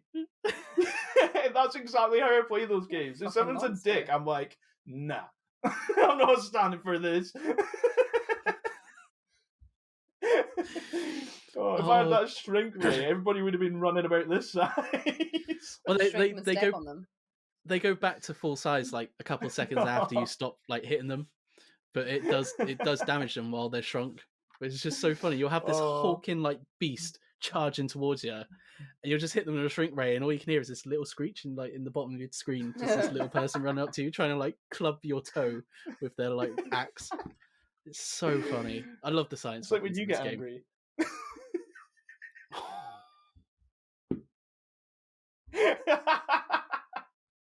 Is your chair comfy? Why? Because you're sleeping there. Oh. I don't know. I don't know if there's any marriage counselors in this game. But no, the humor and the dialogue options are spot on. I do want to do another playthrough where I choose all of the just really funny, sarcastic like options that are usually at the bottom of the list that you can choose.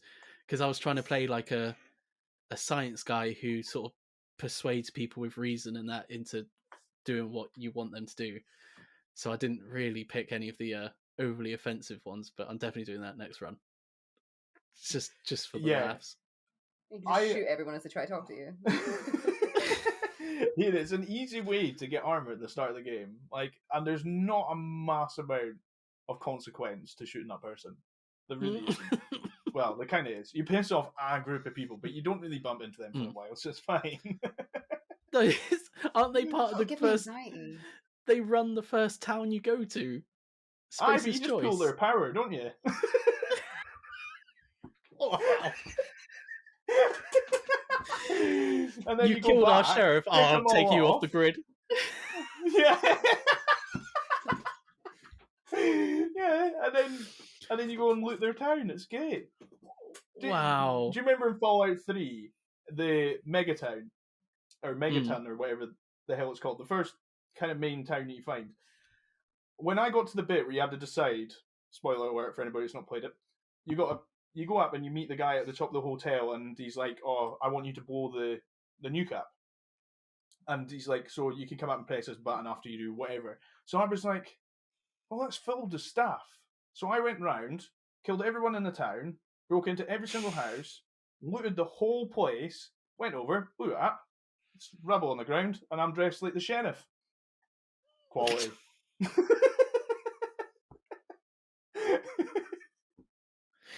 If the option's there was a thing that Duncan said. I think it was last week, where he said about he loves Paul, but he's an absolute fucker when it comes to games. And I can see that it transitions to single player as well. Yeah, it does. In the event of an apocalypse, you want to be in Paul's good books, like for sure. or the other side of the planet to Paul. Nah, he's a tenacious little fucking terrier. Like, he will find you on the other side of the planet. Yeah, like if you like stole my bag of vegan cheese puffs, I'm coming hunting. I'm gonna take out every town on the way, pull their power. Just in the apocalypse, you're gonna continue to be vegan. Steal their hats. Yeah, sure, why not? If there's a pack of vegan cheese puffs, I'm going for it.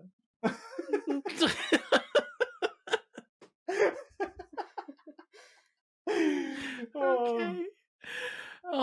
That's great. Yeah. I really like as well.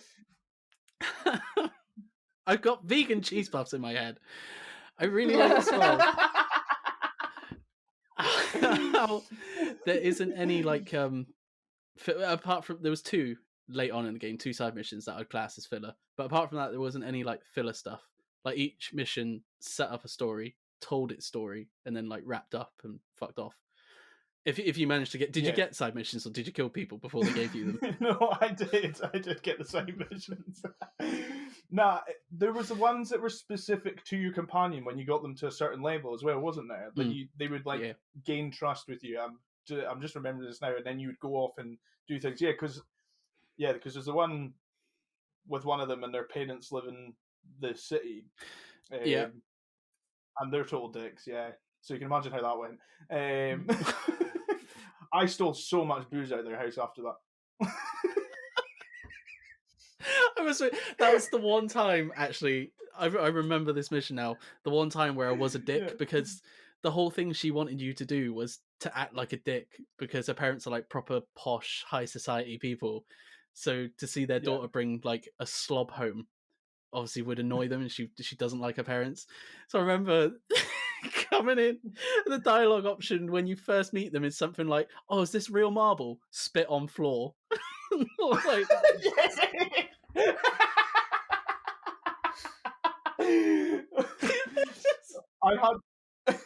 I actually had to reset it because they're total horrible to her, and I felt really bad.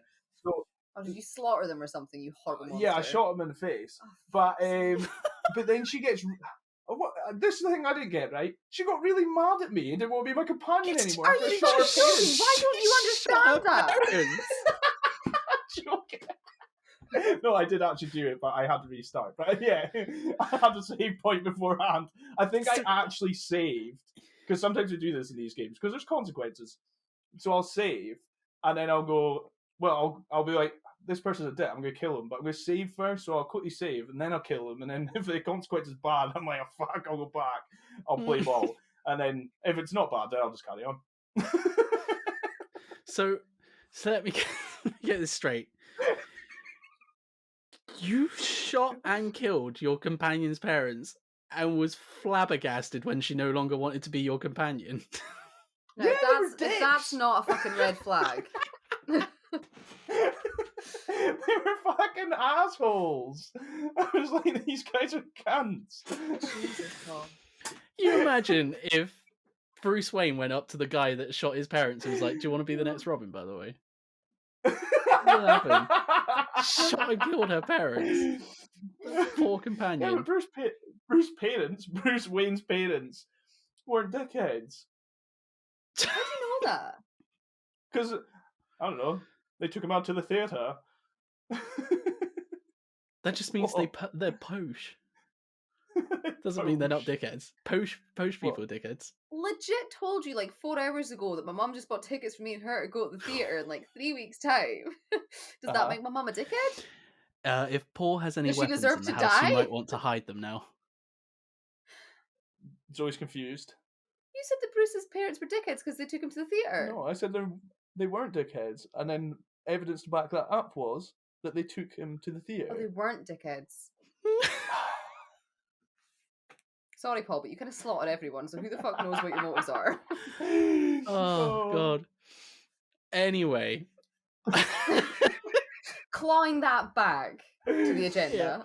Winding back to the topic at hand. One of the main things I really liked as well was it wasn't difficult, which kind of tied into Nonce Watch as well. Wasn't difficult. Like you could trample through enemies no matter what. But for me, when I play like a Western RPG, like Fallout or Outer Worlds or Elder Scrolls, I don't want the combat and that to be difficult. I don't want it to like rely on timing or reactions or whatever. Because to me, a Western RPG, the difficulty is in literally the like role that you play as your character or like the build you go for. So it should be in like how you've approached combat determines the outcome of it, not that like you weren't quick enough at pulling the trigger sort of thing. Yeah, and I think what Outer Worlds, they've got a good balance for each way you want to play it. Like, it's not like you pick one kind of set of skills and then you're just like OP, or you pick another and then it makes the game really difficult. It seems really balanced, and like there's always an option for each ability pretty much in every single scenario that you can kind of use. So yeah, I think they just did a great job of that game, and they kind of did a better job than Bethesda with a Fallout game to an extent. It's shorter, but they did a fantastic job. Yeah, they've done a cracking job with New Vegas as well. Like, I know a lot of... I can't decide if I preferred Fallout 3 or Fallout New Vegas. I'm on the fence of which one I prefer, but I know a lot of people say that New Vegas is better than 3. Sorry, I'm laughing because I didn't finish New Vegas because you shot and killed everyone. Well, kind of. So when you get to the doors of New Vegas, like the big arena bit, they charge you 3,000 caps to get in or something like that. But there's a store just outside. So I went and bought a rake of shit before I went up to the door and realised I was going to get charged. So I went back, shot the guy I bought the stuff from, took my money back, went to the door, but then I was an outlaw, so I thought, fuck it, I'm just going to burst through the door, but then it locked me into an autosave, and I kept spawning and getting murdered by about 50, I can't remember what the robot's called, but the police robots. Yeah. Like, they just kept coming at me, and I would die, respawn, and I was spawn locked in this position, so I gave up. I was like, that fucking game. Whose fault was that? Karma. Yeah. Absolutely. This is why I make save points before I shoot people in the face. I felt that the solution. The solution isn't just I won't shoot people in their face. It's I'll make a save point before I shoot this person in the face, and I'll still shoot them in the face. The logic from Pokemon back in the day. You go to approach like a Zapdos or a Moltres or whatever, or Mewtwo, but right before you go up to it and speak to it, you save it. So then, if you run out of Pokeballs and you're not using the Master Ball, you just reset the game. You go again. Slightly different catching a Pokemon to murdering someone in cold blood because you've put a bullet through their temple.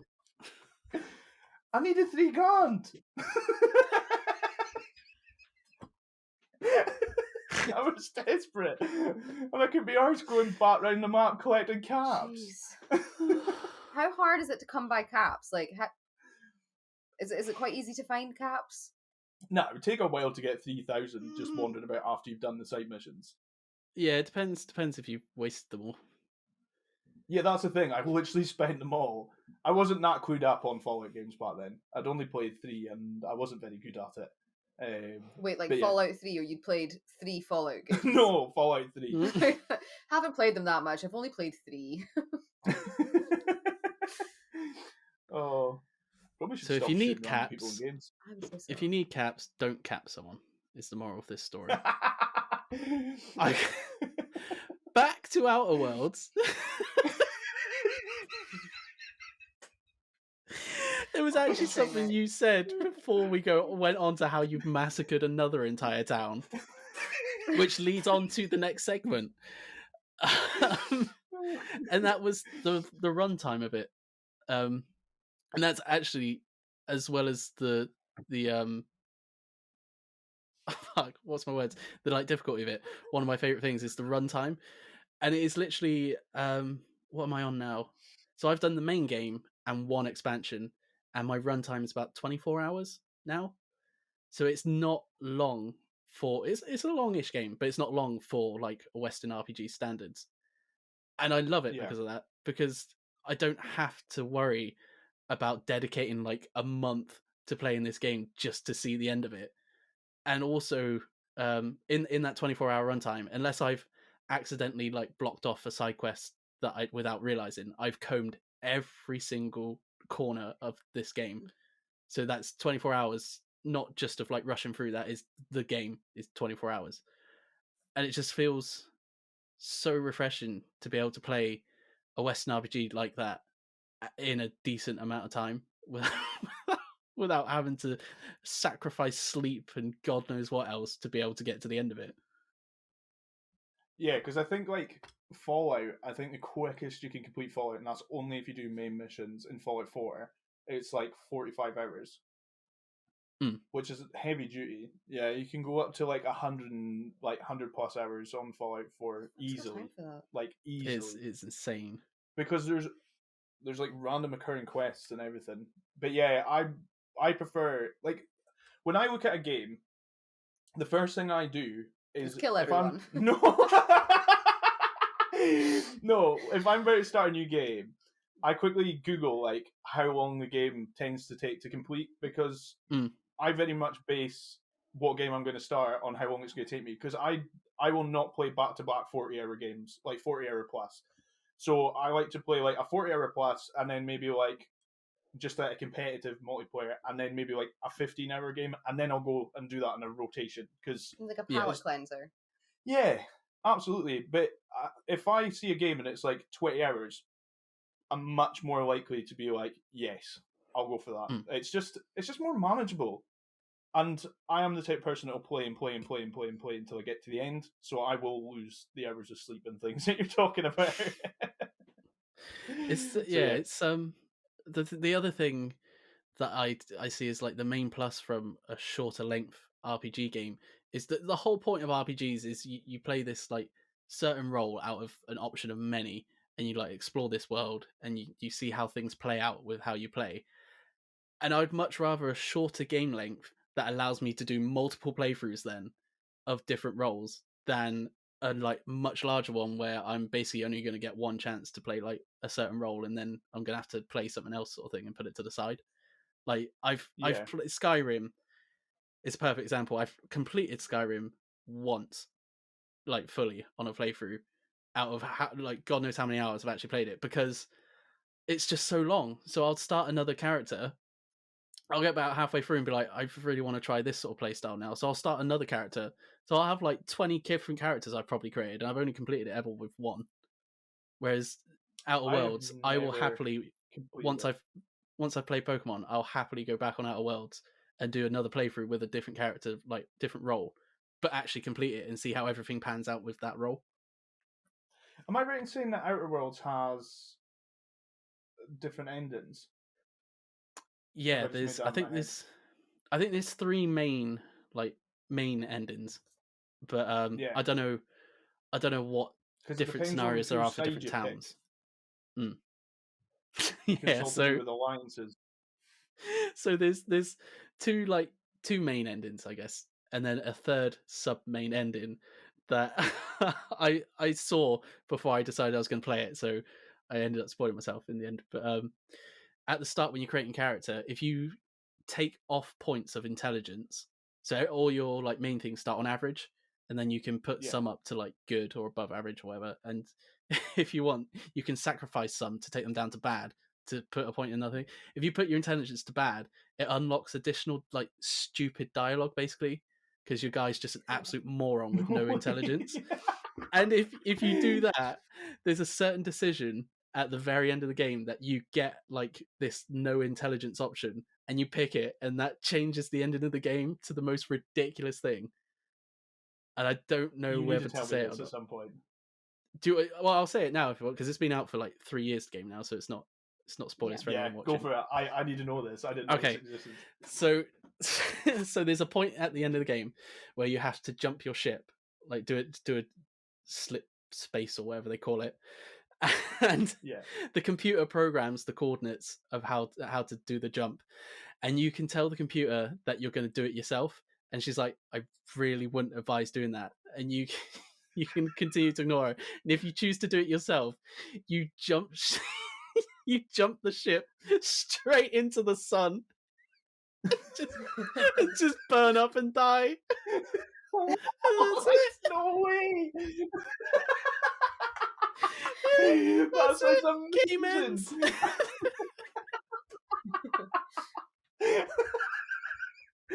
Oh my god! It's so good. Do you know what immediately comes to mind is the amount of work that would have taken to add that in, and they just went, but it's funny. It's worth it. That's class. Oh, amazing. So, that's 100% the ending I'm going to do on my next run, because I want to do the whole like low intelligence thing just to see the dialogue throughout the game as well. But it's such a good ending. Love it. It's better than the main endings. Just jumping straight into a sun. But oh man! At the risk of sounding like a broken record, back to the topic on hand. Oh god! Obviously, with Obsidian now being owned by Microsoft, so it is an Xbox studio now, which means Outer Worlds 2 is going to be on Game Pass. And with, like we said, Game Pass allowing that more creative freedom because there isn't the barrier to entry. And obviously, one of the huge marketing things behind these RPGs each time is how long it takes you to complete it, because the world's so vast and that. So obviously, it's a bit of an arms race between studios to be like, well, ours is an 80-hour world, and then ours is a 100-hour world, and now Dying Light 2 is like, ours is a 500-hour world. Do you want to see? Do you want to see with Game Pass now? Some of these studios do, like, I don't know what to call it, like a subgenre of Western RPGs, but it's like mini RPGs, like RPG light sort of thing. So it's the exact same mechanics, exact same gameplay, but it is literally like a 20-hour sort of playthrough in these worlds. I think it makes perfect sense even from a business like position, because Game Pass is very much, they're trying to sell it to the casual market as well as an accessible option to get access to loads of games. The casual market doesn't tend to have people that are going to spend 200 hours on one game. That's the reality of it, unless it's FIFA. Like, that's pretty much it. So, I think definitely, and I think for me, just like I said a few minutes ago, when I was saying about when I look at the next game I want to play, I would much rather go into a game that is 20 hours long. Like, don't get me wrong, I like a game that has more to it, but I don't always have that much time to commit to a game. So it's like, I much prefer that.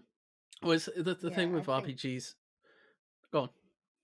Sorry, I was just going to say, I think that the longer its runtime, like if it's over 40 hours, I'm just not interested. Like, it puts me off it. Yeah, because you're even struggling with Far Cry 6 at the moment. Yeah. Yeah. And I never finished Assassin's Creed Origins. No. The only game I finished that was like larger was Watch Dogs 2. Watch Dogs 2? Do not try and play Valhalla then. Fuck me, that game took a long time to complete. That's what put me off it, though. I thought it looked so fucking cool, and then the runtime put me off, and I thought I just don't have that kind of time to spare to put that much time. Like, it would take me a year to finish it. It does get very deja vu of, I've been doing the same thing now for 40 hours, and this game is still not finished. I think Scobie 1 kind of sold it to me in the sense of not wanting to play it, by saying that he got to the point of the opening title coming up and he thought he was a good bit through the game. He was like, I thought I was a fair bit through it, but then the opening title came up and I was like, fuck that. No chance. I just think I mean, there's nothing wrong with long games. Obviously, there is going to be people. I enjoyed playing them when I was a kid, and I imagine it's not like a games industry problem more than like you're just an adult now, so you don't have as much time, sort of thing, for why longer games aren't suited to us anymore. But for RPGs, like I said, where the whole point is you play different roles and you have different outcomes in that, it just makes sense to me that shorter games would be more preferable, because you can still have like a large open world, you can still have all the exploration there, but you have more of an opportunity to try out each different role and play through each different dialogue, sort of thing. Yeah. So it just, to me, Game Pass seems like the perfect chance for studios to start exploring. I need to coin a term for this like short bite-sized RPGs, I'm going to call them, to explore these like bite-sized RPGs, because you can also, if it is a popular game, you can also add to it with expansions. So the runtime would eventually become like 80 odd hours, but you've done it in like 10-20 hour stints, because the expansions come out like 6 months down the line, and then there's another expansion another 6 months down the line, sort of thing. So just it's something I want to see explored. I think bite-sized RPGs, do it, and don't make Outer Worlds 2 80 hours now, Obsidian, because it's popular. Yeah, please don't. Stick to your original Well, I'll probably runtimes. still play it. I want too much of something. Yeah, I will 100% be starting. Oh yeah, Outworlds is a play, by the way. I forgot about that. 100% will play Outworlds 2, but I just hope it doesn't drag on. Like the first one never outstays its welcome. It, like, as soon as the story gets to the point where it should be wrapped up, it gets wrapped up, sort of thing. Yeah. So I just hope it When is the stays like second one that. releasing? They haven't said. They've only had a single trailer with just the title. So I imagine it's a good couple years, maybe late next year at the earliest, I would say. So I've got time to play the steal first it one then out. before the second one comes out. Oh, plenty of time. It's only 20 hours. Easily. You could do it by the end of the week. If I play absolutely nothing else, which isn't going to happen because Extraction. Yeah. We've easily put Yeah. 20 hours into Extraction already. Yeah. I can actually check right now. You're going to find out. Like, Extraction came out at midnight, and I was working at 10 the next day, but I was like, let's play like 2 hours of it right now. I played Oh 20 my hours. god. I've always Holy. played 16. Why are you Fucking playing so hell. much without me? What the fuck, man? Because you went to rehearsals, and I played 2 rounds today. And also, I think Xbox, in its stats, you see, I leave games, not that this is very environmentally friendly, but I leave my Xbox on all the time, and it just has, like, I'm just sitting in a game lobby, and I'm not Don't actually say on my that's the Xbox, I'm reason. going about... To cover What? up playing No, without no. Zoe. Oh, Oh, no, it's no, just I on in think the that background. increases the time. I think that I don't think it takes how much time you've actually played the game. Because you see, for Rocket League on Xbox, it is significantly higher on my Xbox stats than it is on my Rocket League stats. My Rocket League stats is pretty damn high. It's like 8 days. But on this, I'll tell you right now, There's a lot of red flags coming up tonight, Paul. it's on 28 days. I have not played 28 days worth of Rocket League. I promise you. But did you not delete Sure. the whole game as well and then re-download it? So did that wipe your game stats? And it actually is closer to 28 days, but because you wiped it, it doesn't remember. Eh? You deleted Rocket League. And then re-downloaded it. But you Oh, deleted all your yeah, data but from everything's it. saved on the cloud. It didn't work. Oh, I got so mad at Rocket League one time, I deleted it and deleted the save data. Did you get a bit angry? A bit would be an understatement. Rage quit. Like, maximum rage quit. Oh my god. Dashboard uninstall. Done. Yeah. I went, like, We full Harry on it.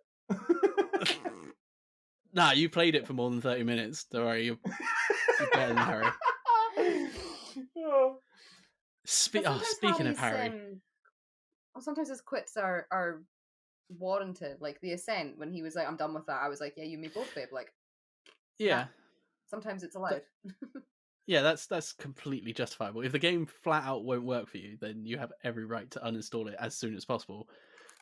But 90% of the games Harry plays flat out do work for him. He just doesn't like them. He doesn't like games. I don't care why he does a games podcast. Oh. Anyway, speaking of Harry, so this is the first episode that any of us had done without one of the others, sort of thing. And it's also the first time I had a crack at writing the script, because normally it's Harry, and then Duncan's done the first few without Harry. So I was like, cool, I can sort of cater it to what I want to talk about. No, Harry's stuck his finger in it. He's told me to do a segment. So here we go. This is called Harry has told us to discuss this despite him reportedly taking a break from the podcast, and this being the first time I've taken a crack at writing the script, so I slotted it right at the end in order to tick the box. Or, deep breath, HHTUTDTDHRTABFRPATBTFTITACAWATIEIOTTTB for short. And basically, what he wanted us. Can you say it one more time? Oh, behave. Oh, don't even. Go on. Don't even. HHTUTDT HRTABFRPATBTFTITACAWATIEIOTTTB. It doesn't help when you've got talcum powder in the back of your throat. And when you started saying it the second time, you sounded like you've been shrunk with one of those little shrink rays, and you were like,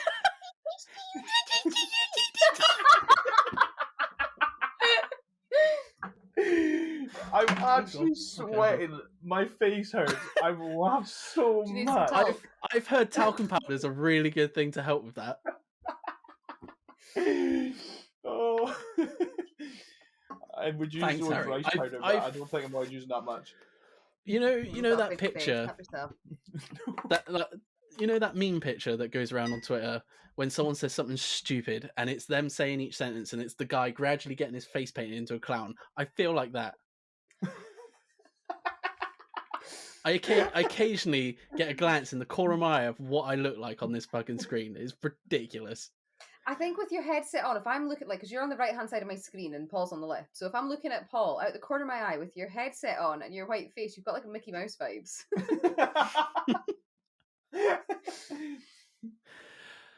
I won't do the Go on. Oh boy!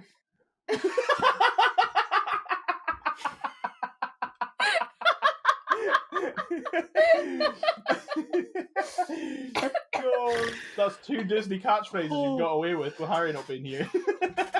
Oh, it is, yeah. Oh, God, I'm going to start whipping these out now. What other catchphrases are there? I don't know any others. Yes, you do. Don't be ridiculous. To Infinity and Beyond. No, I know I'd like Toy Story ones. I'm trying to think of a variety, but Come on. It's not my segment. You have something like 20 I guess under your Hakuna belt. Matata. Anyway, back to the topic at hand. Harry wants us to talk about the old news that with Xbox buying Activision Blizzard, what Activision IP would we like to see make a comeback, and which Xbox studio would we like put to the task of it? Or I guess the other way around, what Activision studio would you like to see work on an already Xbox IP? I guess. Ooh, that's a good one. I've already said multiple times that I want, and this doesn't count because it's Activision for both of them, Toys for Bob to be allowed to carry on the Crash Bandicoot series and make like Crash 5, Crash 6, etc. If I had to pick one, it would again be Toys for Bob. I really like Toys for Bob. To make either Banjo-Kazooie or Viva Pinata, because it seems Rare isn't capable of fucking doing either of them themselves. I think that comes down to that whole thing we were talking about, Microsoft letting the studios do what they want to do, Shaun. And they don't want to do it. Who wouldn't want to make Viva Pinata 3? Because they're too making pirates. Oh, fuck the pirates. You've dropped the player size down, drop your studio size down, and make the rest make Viva Pinata. Maybe that's what they're doing. Maybe that's why they've announced it. They're like, guys, we've had a call. We've got to make another Viva Pinata. No, 'cause they're making Avowed, aren't they? And they've apparently restarted that several times, and it's like in massive trouble. Oh, really? Apparently. So cut your losses and make Viva Pinata. Exactly. Interesting. And then Banjo-Kazooie while you're at it. I think I would like to see, and it's a remaster that I'm wanting, or they can just make the exact same game but bigger. But I want a Tony Hawk's American Wasteland. I don't care who makes it. Should I have guessed. fucking love that game. I loved Should've it. guessed. It's what got me into I know, skateboarding. do we look surprised? Like- Sean, we're like, oh, okay, of course, yeah. Yes, like that's what I need. I need that. Like that'd be amazing. But yeah, to be honest, I would just love to see any of the old titles that used to fly around just be brought back to life. You know, I think Phil Spencer said it about wanting games from his childhood to be made again, and I think Activision have a lot of IPs for a younger generation as well. And the Xbox have been saying for ages that they want to have more like family-friendly games on Game Pass and things like that. So I think they've got an endless catalogue now between Rare and Activision. They're pretty sorted. I think we're going to see more family-friendly games and almost like, I suppose, games that will be in a level of competition against Nintendo's games. That's what I want to see. I want to see some more platformers like 3D platformers, things like that. Things that are just like fun, and you can just start up and play a bit of it, and then turn it off, and not feel like you have to dedicate half your life to it. Yes. Fair enough. What about you, Zoe? Because obviously some of the IPs you wasn't playing games at the time that they were like at the height of their sort of popularity. So it'd be interesting. Yeah, this question is actually baffling for me because I never know who makes what. I just play games. But knowing what I've been boycotting since Bobby Kotick was found out to be the absolute fucking dickwad that he is, I'm just looking forward to playing Call of Duty again. I don't really have an opinion out with that. I just really want to play Call of Duty again. I got to the point in the first lockdown where it was mostly what I was doing, and when I shut my eyes to go to sleep at night, I could see Armada strike, and I want that back. Fair enough. Would you give, if it became part of Game Pass, the subscription for it, would you give World of Warcraft a try if it came to Xbox as well? Yes. Would I? No. I don't know. That's why I asked. No. Like I don't even don't know think? because I don't know enough about it. But Paul, Zoe can't do medieval fantasy at all. Like, yes. if it's fair any point. kind of Okay. fantasy style game that is based with swords, axes, It's shields, not even just games though. and Like skill I trees. don't get Lord of the Rings. I don't get Game of Thrones. I just don't fucking get it. I just don't get it. Yeah. One They're all you might shenanigans like. listed and have stupid names. Like I just don't get it. A medieval fantasy game you might like, but it's only PlayStation. So I don't know. Do you have a PS4 at all? No. No. Okay. Medieval. That is amazing game.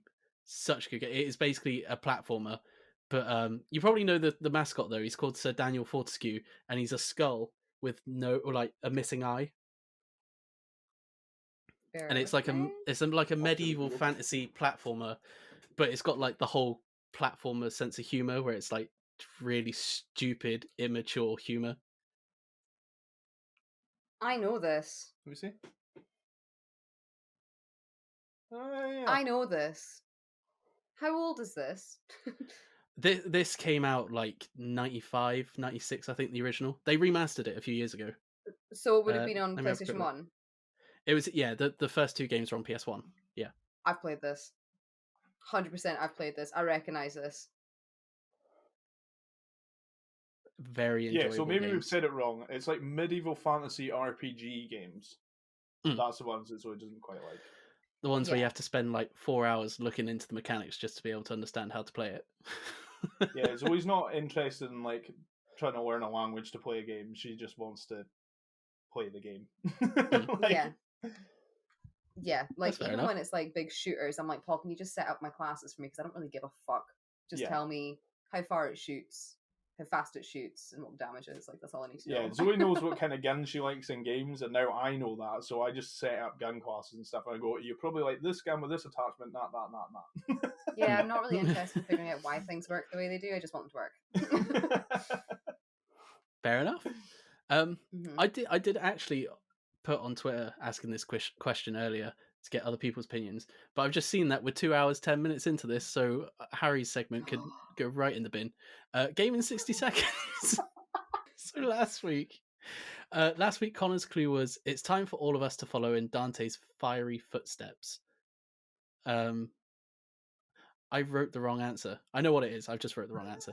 That was Descenders, because you follow him by descending into hell.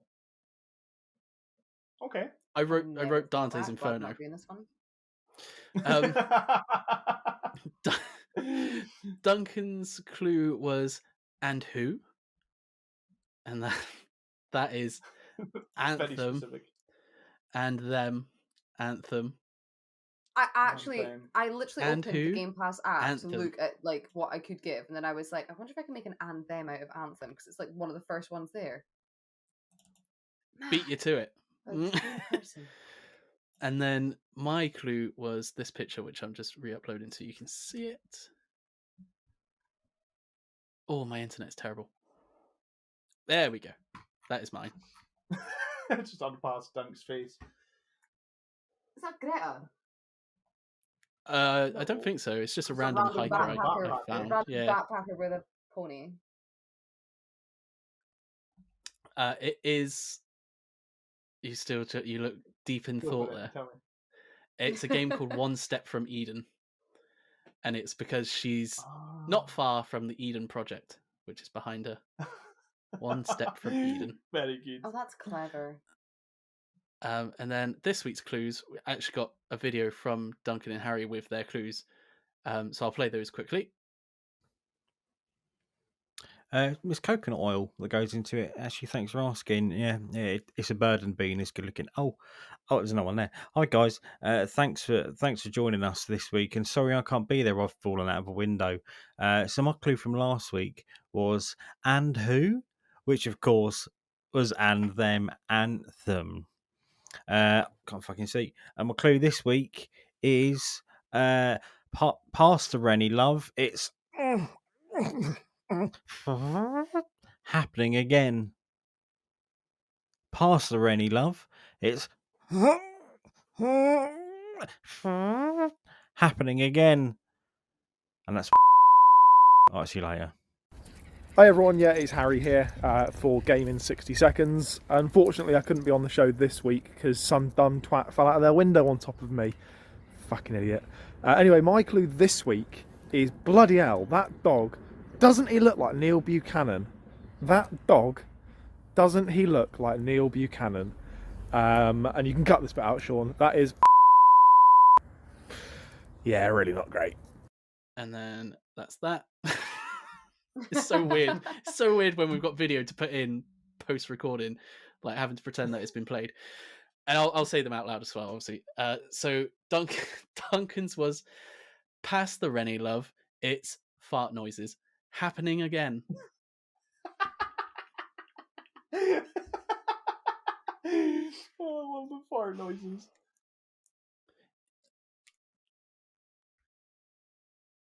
You just determined to figure them out.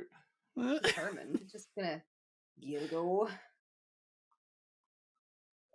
You know, but we're like 2 hours 15 in. Yeah, I know. I'm Sure. just quietly doing it. Oh, we've gone way over the mark to aim for. Like, fuck it. We're going for the not even for record. an hour. We're going for the record. Longest Gamers Watch ever.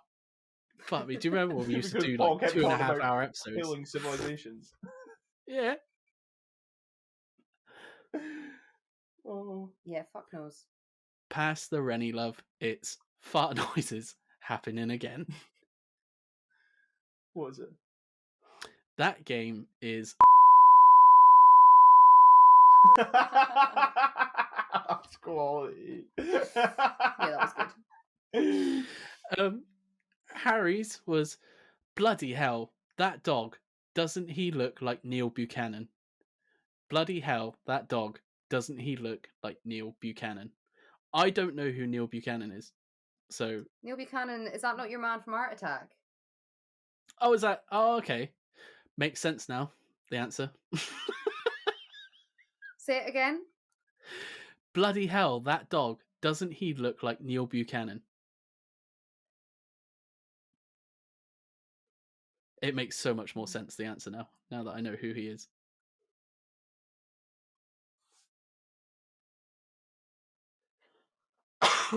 Fucking talcum powder.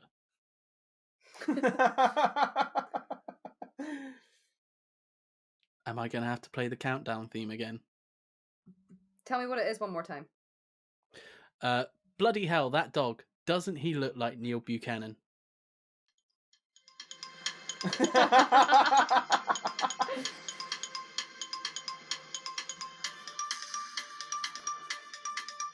pressure automatically ramps up with this song.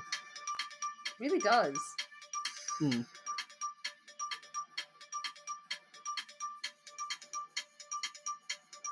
Are you playing at different speeds? No. No.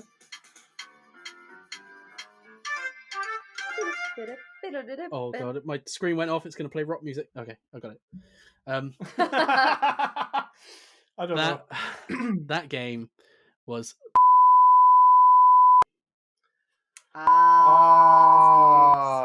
Fuck's sake, Hardy! Leg. right. And then lastly, where is it? Get your Discords up. You won't get this one because it's wrestling related, so I'll just say it once you've seen it. But it is this. Or you might get it. It depends if you get the Easter egg in it.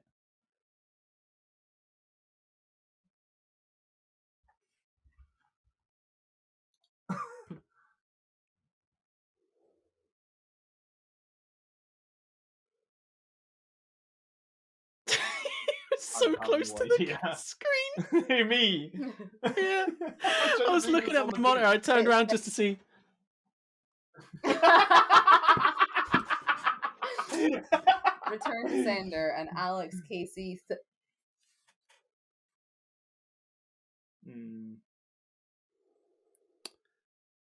You giving up? Who's Alex Casey? I don't know. I have no idea. So that's not relevant. So I'll get the. Well, it's relevant, but not the name Alex Casey. I'll get the long bleep ready for me to explain it. Okay.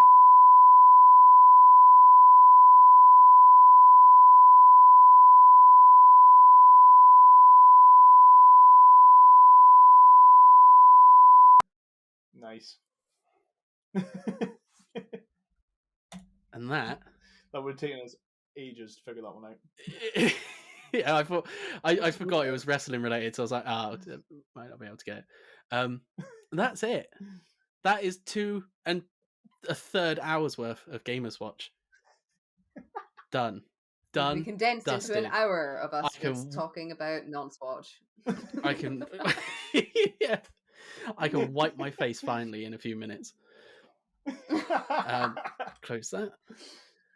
Right. Well, thanks guys for keeping me company, and I hope everyone watching had a good time. Only problem I have now is our sign off requires 2 people because it's 2 different lines. So do you want to do like a sign off swap, because yours is just 1 line, so I could say that and you can say our line. Yeah, if you want. Lines. Yeah. I'll play us in. Thanks for watching Gamers Watch episode 53.